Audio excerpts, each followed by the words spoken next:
right? Tuesday, Wednesday morning. 2 a.m. till 3 inshallah, or before 3 will be done. Then at 3 we'll have sahur here in the masjid, so we have about an hour before the sahur inshallah. Last night we spoke about da'wah to Muslims, right? And today inshallah we'll talk about a different type of da'wah also to Muslims. The most difficult type of da'wah to Muslims is da'wah to family members. It's easy if you have a colleague or a friend who doesn't pray or doesn't fast or who is dating or doing something wrong to give them da'wah than to give da'wah to your own flesh and blood, right? If your brother doesn't pray or your sister is not practicing and so on and so forth. And the Quran talks a lot about these situations. We see in the Quran that the wife of Nuh alayhi salam was kafir, and the son of Nuh was kafir. The wife of Lut was kafir, the father of Ibrahim was kafir, and so on and so forth. So,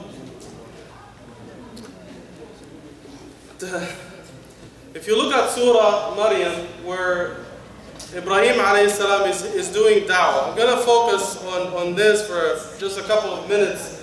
The ayat are mentioned in Surah Maryam, Surah 19, ayat 41 to 48.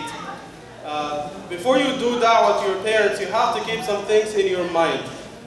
Number one, people don't like to be corrected.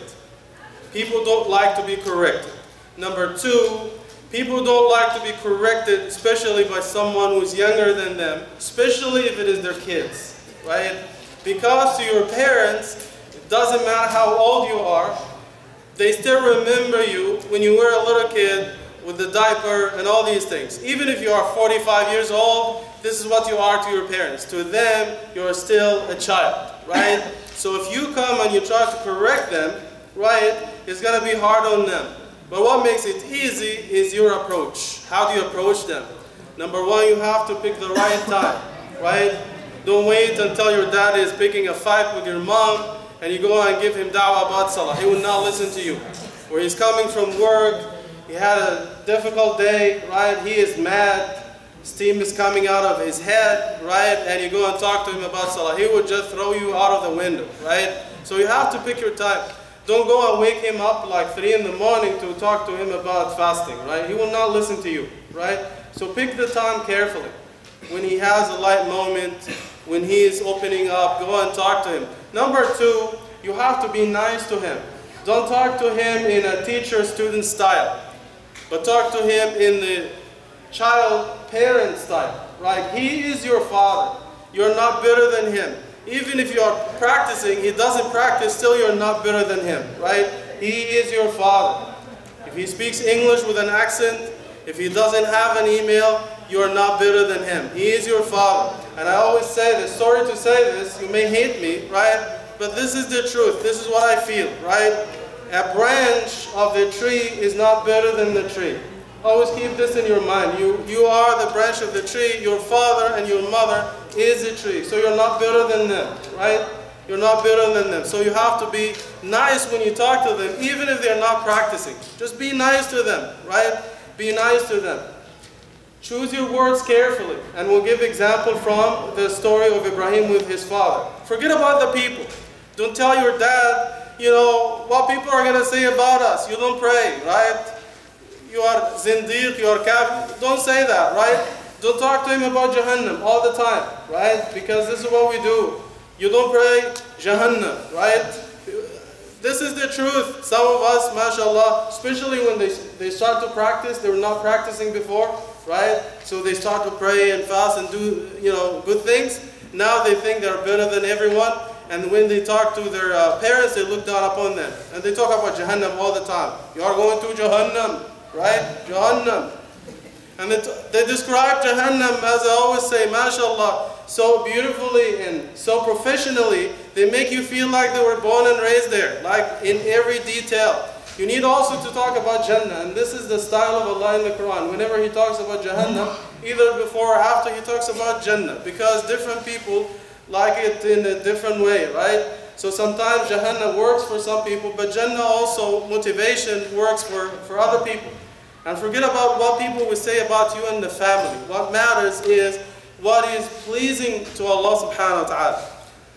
Start with a gift. People like gifts, right? Start with something nice, as we said last night. If your father doesn't pray, you can give him da'wah without saying a word. You can give him a prayer mat, sajjada, right? He will get the message, right? So you don't have to give him a lecture about Salah only. He will get the point, right? Parents are smart, right? So they will get the point. Now, when we move to the story of Ibrahim alayhi salam in Surah Maryam, number one, he's not calling his father by name, right? He's calling him Ya Abati. Those of you who speak Arabic, they know the difference between Ya Abi and Ya Abati. Ya Abi, oh my father. Ya Abati, oh my dear father. So he's calling him my dear father. So I'm talking to you out of respect because I care. I'm concerned about you. I care about you, right? Ya Abati. 4 times in 3 lines, right? So he's always using Ya Abati just to show his father that he cares. He doesn't call him by his name, Ya Azam.